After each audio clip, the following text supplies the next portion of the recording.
Benvenuti. Welcome to the Heinz History Center's Italian American Program's digital offering of Italian Heritage Month. Normally, we would come together in October and celebrate Italian Heritage Day at the History Center.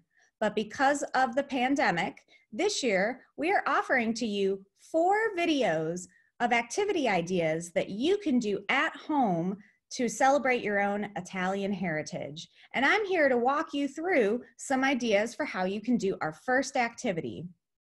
Normally, if you came to the History Center, you would enter the Great Hall and learn a little bit about what we are doing for Italian Heritage Day. So I'm here to tell you a little bit about what we're going to do. So instead of coming together in the building like we normally do, we are going to take a virtual trip to the 6th floor Detry Library and Archives. So join me while we go to 6. Our first activity is going to be to visit the Detry Library and Archives and build our family tree. Many of you have come and visited us in person, and you know that the History Center has a lot of resources to help you with your family history research. These resources are still accessible, and we are working with researchers through digital means to get them materials, as well as doing visits by appointment. So if you are interested in visiting us to do some research, you have many options available, and you can reach out to find out what best suits you.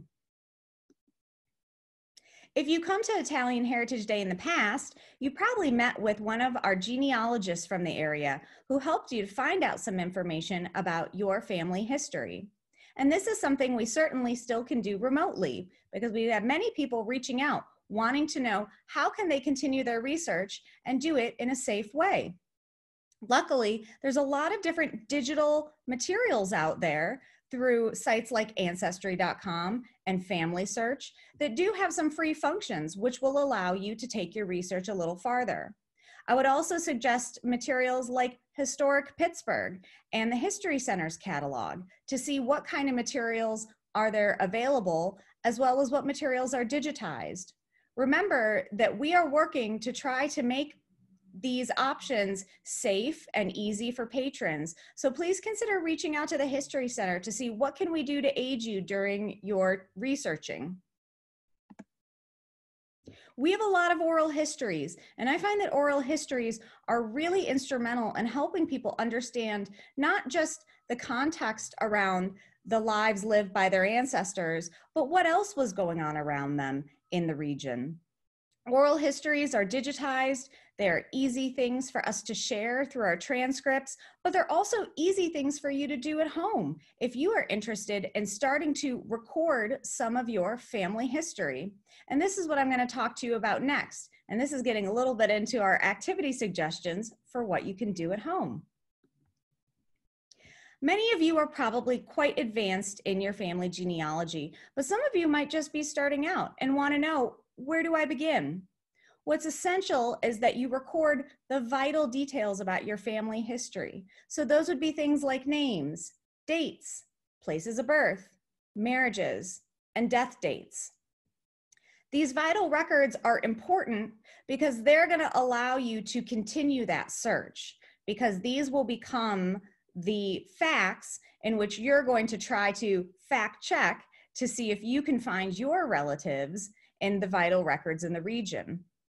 Now, many of you probably already have this, and maybe you already have an elaborate family tree that traces not just your direct descendants, but probably other branches of the family.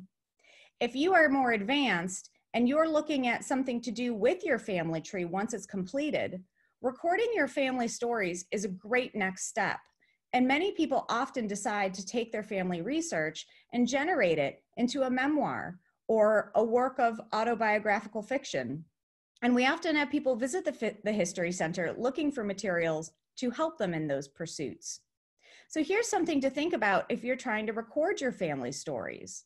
You can use audio and you can use video, but Zoom is a really great option. This is what we're using today, and it has the ability to record the conversation. Now, it's really important if you're going to record someone telling their stories that you get consent from them to use those stories later. So you don't need to have any paperwork like we do at the History Center, but if you ask your relative Do I have your consent to record and share your story? And they say yes. Even in a recorded version, that works as permission. So that is something that I encourage you to do if you want to move on to this next step. If you purchased a take-home kit from the Heinz History Center, you received 2 11x17 sheets, one of which has this family tree.